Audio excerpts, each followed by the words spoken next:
ശലഭം part 6. Neeli ആദ്യമൊന്ന് പേടിച്ചു എങ്കിലും അവളും അവരുടെ കൂടെ കളിക്കാൻ തുടങ്ങി. പരസ്പരം വെള്ളം തേകിയും ഒരുമിച്ച് കൈപിടിച്ച് ചാടിയും അവർ കളിച്ചു. ശേഷം പാടത്തേക്കിറങ്ങി ചേറിൽ കളിക്കാൻ തുടങ്ങി. നീലി മനസ്സ് തുറന്നൊന്ന് സന്തോഷിച്ചിരുന്നു. പെട്ടെന്നാണ് മുത്തശ്ശന്റെ ശബ്ദം കേൾക്കുന്നത്. അത് കണ്ടതും മൂന്ന് വൈക്ക് ഓടി. നീലി മാത്രം അവരെല്ലാം ഓടുന്നത് നോക്കി നിന്നു. അവരെല്ലാം പഠിച്ച കള്ളന്മാരാണ്. മോൾക്ക് ഇതൊന്നും ശീലമില്ലല്ലോ, മോളിങ്ങ് വന്നേ പനി പിടിക്കും. അതും പറഞ്ഞ് മുത്തശ്ശൻ അവളെ കുടയിൽ കയറ്റി. ഓടി ഒളിച്ചവരെല്ലാം നല്ല കുട്ടികളായി വീട്ടിലേക്ക് വാ, നേരം ഒത്തിരി ആയിട്ടുണ്ട്. അത് കേട്ടതും തോട്ടിലേക്ക് ചാടി ഒളിച്ച ഭാമ തല പൊക്കി. വായമരത്തിന്റെ പിന്നിൽ ഒളിച്ച അമ്മു തലയിട്ടു. അത് കണ്ട് എങ്ങോ നിന്ന് അപ്പവും ഓടി വന്നു. എല്ലാവരും കൂടെ വീട്ടിലേക്ക് ഓടി കയറിയതും മുത്തശ്ശി പുറത്ത് തന്നെ തോർത്തും പിടിച്ചു നിൽപ്പുണ്ട്. എന്താ മക്കളെ, കണ്ണ് തെറ്റിയതും ഓടി ഇറങ്ങിയല്ലോ. കാലം തെറ്റിയ മഴയ മക്കളെ, പനി പിടിക്കും. മുത്തശ്ശി അത് പറഞ്ഞു തീർന്നതും അമ്മു ചുമക്കാൻ തുടങ്ങിയിരുന്നു. ഓ, ദേഹം മുഴുവൻ അഴുക്കാണല്ലോ. വരിവാരിയായി എല്ലാവരും കുളിച്ച് അകത്തേക്ക് കയറിക്കേ. അപ്പുവിന്റെയും അമ്മുവിന്റെയും ഭാമമോളുടെയും എല്ലാം വസ്ത്രം അവിടെ അലമാരയിലുണ്ട്. ഇതുപോലെ എന്തെങ്കിലും ഇട്ട് പോകുന്നതാ, ഞാൻ എടുത്തു തരാം. മുത്തശ്ശി അതും പറഞ്ഞുകൊണ്ട് കൊണ്ടുവന്ന് കൊടുത്തു. അപ്പോഴേക്കും എല്ലാവരുടെയും പല്ലുകൾ കൂട്ടിയിടിക്കാൻ തുടങ്ങിയിട്ടുണ്ട്. എല്ലാവരും കുളിച്ച് ഫ്രഷായി അകത്തേക്ക് കയറി. ഇന്നിനി മക്കളെല്ലാം ഇവിടെ നിന്നോളൂ. അതിന് ഞങ്ങൾ ഇനി ഇവിടെ തന്നെയാണ് വലിയ മുത്തശ്ശ. അപ്പു പറയുന്നത് കേട്ടതും മുത്തശ്ശനൊന്ന് പൊട്ടിച്ചിരിച്ചു. മയക്കാർ മൂടിയിട്ട് നേരം ഇരുട്ടായിട്ടുണ്ട്. എല്ലാവരും വന്നിരിക്ക്, ഭക്ഷണമൊന്നും കഴിച്ചില്ലല്ലോ.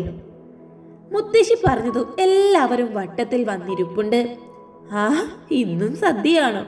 അത് കണ്ട് ഭാമ ചോദിച്ചു. നീലി മോൾക്ക് ഇതൊന്നും കിട്ടി ശീലമില്ലല്ലോ മോളെ. മോൾക്ക് ഇതെല്ലാം ഒത്തിരി ഇഷ്ടമായിട്ടുണ്ട്. ആ, എന്നാ ഇനി എന്നും ഇത് തന്നെയാവട്ടെ. ഭക്ഷണം എല്ലാവരും ആസ്വദിച്ച് കഴിച്ചു. അപ്പോഴും പുറത്ത് നല്ല മഴയാണ്. എല്ലാവരും കൂടെ വരാന്തയിൽ വന്നിരുന്നു. ഇനി മുത്തശ്ശനും മുത്തശ്ശിയും കഥ പറഞ്ഞതാ. എന്ത് കഥയാ മക്കളെ പറയുക? യക്ഷിക്കഥ. പോടാ അപ്പു, അത് വേണ്ട. രാജകുമാരിയുടെ കഥ പറ. അമ്മു ആകാംക്ഷയോടെ പറഞ്ഞു. ഹോ, കൊച്ചു കുട്ടികൾ വന്നിരിക്കുന്നു. യഥാർത്ഥ കഥ പറ. മുത്തശ്ശന്റെയും മുത്തശ്ശിയുടെയും ചെറുപ്പകാലത്ത് നടന്ന കഥ പറയൂ. ഭാമ അത് ചോദിച്ചതും നീലി അതെല്ലാം കേട്ട് മുത്തശ്ശിയുടെ മടിയിൽ വന്ന് കിടന്നു. പണ്ട് നാരായണി എന്ന ഒരു സ്ത്രീ ഉണ്ടായിരുന്നു. അവളൊരു സുന്ദരിയായിരുന്നു. അവളാണെങ്കിൽ ഒരു പാവപ്പെട്ട വീട്ടിലെ കുട്ടിയായിരുന്നു. പാവമായിരുന്ന നാരായണിക്ക് ആരോടും സഹതാപം തോന്നുന്ന ഒരു പാവം പെൺകുട്ടി. അങ്ങനെയിരിക്കെ നാരായണിയുടെ സൗന്ദര്യം കണ്ട് എല്ലാവരും അവളെ പെണ്ണ് ചോദിക്കാൻ വരും. പക്ഷേ സ്ത്രീധനം കൊടുക്കാൻ ഒന്നും കഴിയാത്ത നാരായണിയുടെ അച്ഛൻ സങ്കടത്തോടെ നിൽക്കേണ്ടി വന്നു.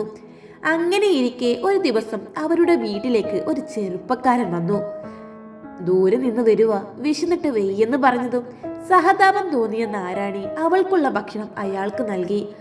അകത്തു നിന്നും നാരായണിയെ അവരുടെ അച്ഛൻ വയക്ക് പറയുന്നതെല്ലാം പുറത്തിരുന്ന ചെറുപ്പക്കാരൻ കേട്ടു. ഇനി മോൾ എന്ത് കഴിക്കും, നിനക്കുള്ളത് അയാൾക്ക് നൽകിയിട്ട്? അത് കേട്ട ആ ചെറുപ്പക്കാരൻ അത്ഭുതത്തോടെ നിന്നു. അന്ന് നാരായണിയോട് നന്ദി പറഞ്ഞു പോയ ചെറുപ്പക്കാരൻ വീണ്ടും ഒരു ദിവസം അവളുടെ വീട്ടിലേക്ക് വന്നു. അത് വീണ്ടും ഭക്ഷണത്തിന് വേണ്ടി വന്നതല്ലായിരുന്നു. നാരായണിയെ പെണ്ണ് ചോദിക്കാൻ ആ കുടുംബക്കാരെ കൊണ്ട് വന്നതായിരുന്നു. അതറിഞ്ഞ അവളുടെ അച്ഛൻ അത്ഭുതപ്പെട്ടു. സ്ത്രീധനമൊന്നും വേണ്ട, ഇവളാണ് എനിക്ക് ധനമെന്ന് പറഞ്ഞ് അന്ന് ആ ചെറുപ്പക്കാരൻ ചോദിച്ചു. വേഗാതെ തന്നെ കല്യാണം കഴിഞ്ഞു. നാരായണിയെ പരമേശ്വരൻ കൊണ്ടുവന്നു. ആ നാരായണിയുടെയും പരമേശ്വരന്റെയും മക്കളാണ് ഞാനും നിങ്ങളുടെ മുത്തശ്ശന്മാരും. മുത്തശ്ശൻ അത് പറഞ്ഞു തീർന്നേക്ക് എല്ലാവരും അത്ഭുതത്തോടെ മുത്തശ്ശനെ നോക്കുന്നുണ്ട്. ആഹാ, ഇങ്ങനൊരു കഥയും ഉണ്ടായിരുന്നോ? ഭാമ അത്ഭുതത്തോടെ ചോദിച്ചു. മുത്തശ്ശി, ചായവും പലഹാരവും കൊണ്ടുവരാം. മായ നിൽക്കുന്ന ലക്ഷണമൊന്നുമില്ലല്ലോ. അതും പറഞ്ഞ് മുത്തശ്ശി എണീറ്റ് പോയതും നീലി ഭാമയുടെ അരികിൽ അവളുടെ തോളിൽ തല വെച്ചിരുന്നു. മുത്തശ്ശി ചായയും പലഹാരവും കൊണ്ടുവന്നതും എല്ലാവരും കൈയിട്ട് വാരുന്നത് കണ്ട് നീലിയും അത് തന്നെ ചെയ്തു നോക്കി. ആ രണ്ട് വൃദ്ധകളും സന്തോഷത്തോടെ അത് നോക്കി. മഴയെല്ലാം വന്നു തുടങ്ങിയപ്പോയാ ഒരു മാസം കൂടെ കഴിഞ്ഞാൽ അവധിക്കാലം പോയി. നല്ല മഴക്കാലവും കുടയും ചൂടി സ്കൂളിലേക്ക് പോകേണ്ടി വരും. ഓ ശരിയാ, എത്ര പെട്ടെന്നാണ് ദിവസമെല്ലാം കഴിഞ്ഞു പോയത്. അങ്ങനെ ഓരോന്ന് സംസാരിച്ച് രാത്രി ആയപ്പോഴേക്കും മഴയും നിന്നിട്ടുണ്ട്. രാത്രി ആയതും അത്തായവും കഴിഞ്ഞ് എല്ലാവരും നീലിയുടെ മുറിയിലിരുന്നു. നിലത്ത് പായ വിരിച്ചു. അപ്പവും ബാമയും മതിലും നീലിയും അമ്മവും കിടക്കയിലും ഇരുന്നു. നീലി, എന്തു തോന്നുന്നു ഇന്നത്തെ ദിവസത്തെ കുറിച്ച്? ബാമ ആകാംക്ഷയോടെ ചോദിച്ചതും അവൾ സന്തോഷത്തോടെ തലയാട്ടി. നീ ഈ ബുക്കിൽ എഴുത്. അതും പറഞ്ഞ് ബാമ അലമാരയിൽ നിന്നും ഒരു ബുക്ക് എടുത്തു കൊടുത്തതും. എൻ്റെ ജീവിതത്തിൽ ഇത്രയും അധികം ഞാൻ സന്തോഷിച്ചിട്ടില്ല. അവിടെ തനിച്ച് ഒരു മുറിയിൽ ഒതുങ്ങിയപ്പോൾ എത്രയോ ഞാൻ വേദനിച്ചിട്ടുണ്ടെന്ന് എനിക്കേ അറിയൂ. അതൊന്നും അറിയാനും ചോദിക്കാനും ആരുമില്ലായിരുന്നു. പക്ഷേ ഇന്ന് പുതിയൊരു ലോകത്ത് എത്തിയതുപോലെ തോന്നുക. ഞാൻ ഒത്തിരി സന്തോഷവതിയാണിപ്പോൾ. എന്നെ അതിനു മുമ്പ് ആരും ഇങ്ങനെ തലോടുകയോ സ്നേഹിക്കുകയോ ചെയ്തിട്ടില്ല. നീലി സന്തോഷത്തോടെ എഴുതി. അതെല്ലാം അവർ വട്ടം കൂടിയിരുന്ന് വായിച്ചു. അതെല്ലാം വായിച്ചപ്പോൾ അവർക്കെല്ലാം ഒത്തിരി സന്തോഷം തോന്നി. ഇതൊക്കെ എന്ത്? ഇനി നമുക്ക് പുതിയ കളികളെല്ലാം കളിക്കണം. ഇനി ബാക്കിയുള്ള കുറച്ച് ദിവസങ്ങൾ നമുക്ക് നിറം പകരാം. അപ്പോ സന്തോഷത്തോടെ പറഞ്ഞു.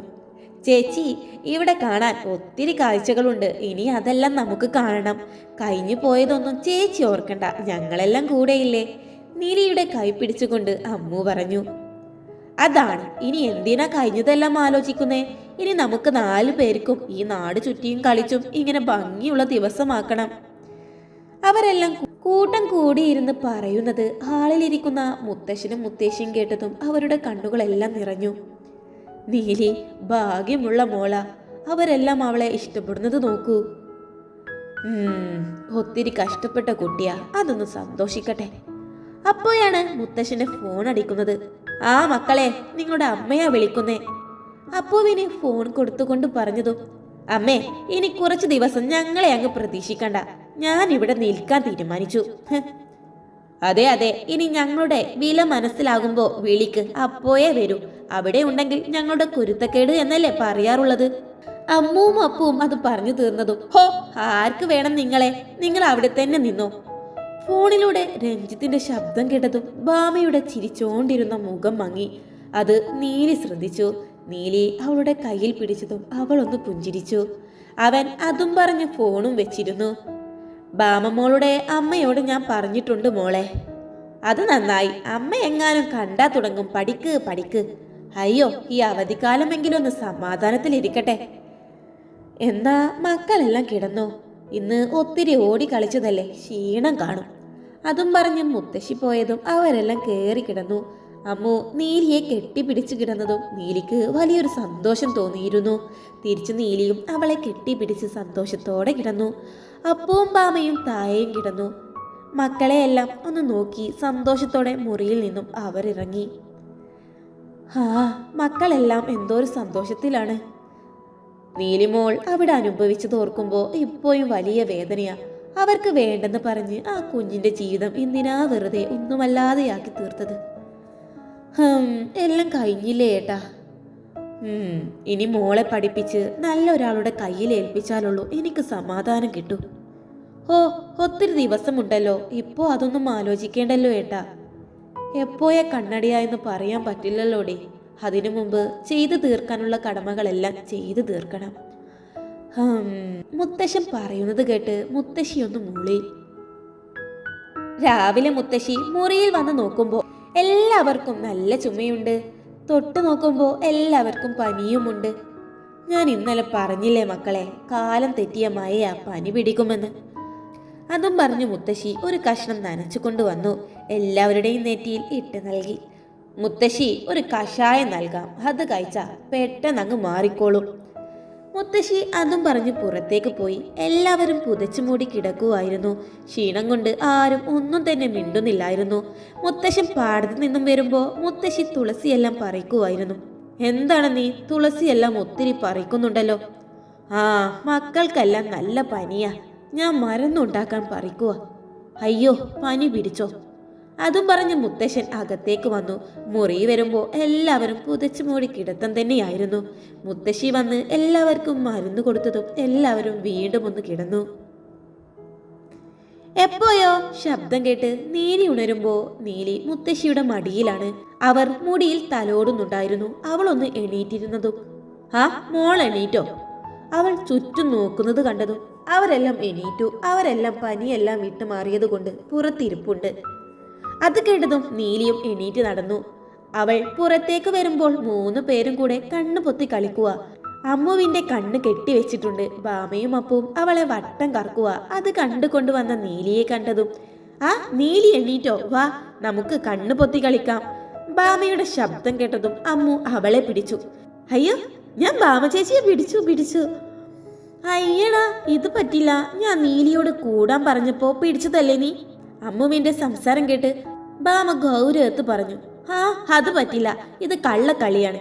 ഈ ബാമ ചേച്ചി ഇടയ്ക്കിടക്ക് കള്ളക്കളി കളിക്കുന്നുണ്ട്. നേരത്തെ പിടിച്ചപ്പോ വീയാൻ പോയതാണെന്ന്. അത് കളിയിൽ കൂട്ടില്ലെന്നൊക്കെ പറഞ്ഞിട്ട് ഓ, ഇനി ഇതിന് വയക്ക് വേണ്ട. ഇതാ ഇനി നീലിയും വന്നല്ലോ, ഇനി പുതിയ കളിയാണ്. ബാമ പെട്ടെന്നത് പറഞ്ഞതും മക്കളെ, ഇവിടെ തന്നെ കളിച്ചാ മതി, പുറത്തേക്കൊന്നും പോകലേ. പനിയെല്ലാം ശരിക്കും മാറട്ടെ. ഞാൻ മുത്തശ്ശന്റെ അടുത്തേക്ക് പാടത്തേക്ക് പോകുക, ശ്രദ്ധിച്ചോണം. അതും പറഞ്ഞ് മുത്തശ്ശി പോയി. ആദ്യം നീലിയെ കണ്ണുപൊത്താം. ഞങ്ങൾ നിന്റെ കണ്ണ് ഈ ഷാള് കൊണ്ട് കെട്ടും. എന്നിട്ട് നീ ഞങ്ങളെയെല്ലാം തെരഞ്ഞു പിടിക്കണം. നീ അമ്മു പിടിക്കുന്നത് കണ്ടില്ലേ, അതുപോലെ. അവൾ ഒന്ന് തലയാട്ടി. അവളുടെ കണ്ണ് പൊത്തി അവളെ ഒന്ന് കറക്കി വിട്ടു. അവൾ കൈകൊണ്ട് പിടിക്കാനെല്ലാം നോക്കുന്നുണ്ട്. അവൾ കൈകൊണ്ട് ചുറ്റും വീശുന്നുമുണ്ട്. നീലി, ഇവിടെ. ശബ്ദം കേട്ട ഭാഗത്തേക്ക് വരുമ്പോ അവർ ഓടി കഴിഞ്ഞിരുന്നു. നീലി ചേച്ചി, ഇവിടെ. അങ്ങനെ അവർ പരസ്പരം കളിച്ചോണ്ടിരിക്കുമ്പോ നീലിക്ക് പെട്ടെന്ന് അരികിലൂടെ ആരോ പോയതുപോലെ തോന്നിയതും അവൾ പെട്ടെന്ന് പിടിച്ചു. അവൾ പിടിച്ചു എന്ന മട്ടിൽ ആ കൈ പിടിച്ച് ചാടുന്നുണ്ട്. പക്ഷേ ആരുടെയും ശബ്ദം കേൾക്കാത്തത് കണ്ട് അവൾ ആ പിടിച്ച കൈ ഒന്ന് തൊട്ടു നോക്കി. കയ്യിലെ രോമവും തടിയും എല്ലാം കണ്ടതും അവളൊന്ന് ഞെട്ടിക്കൊണ്ട് ആ കൈ അങ്ങനെ വിടാതെ പിടിച്ചിട്ടുണ്ട്. അവൾ മറു കൈ കൊണ്ട് ഷാൾ കണ്ണിന്റെ മുകളിൽ നിന്നും ഒന്ന് താഴ്ത്തി അയാളെ നോക്കിയതും ഷാൾ ചുറ്റിയത് കൊണ്ട് കണ്ണെല്ലാം ഒന്ന് മങ്ങിയിരുന്നു. ആ മങ്ങിയ രീതിയിൽ അവൾ ആ മുഖം അവ്യക്തമായി ഒന്ന് കണ്ടതും അവൾക്ക് അത് കുളത്തിൽ നിന്നും കണ്ട ആളുടെ പോലെ തന്നെ തോന്നി.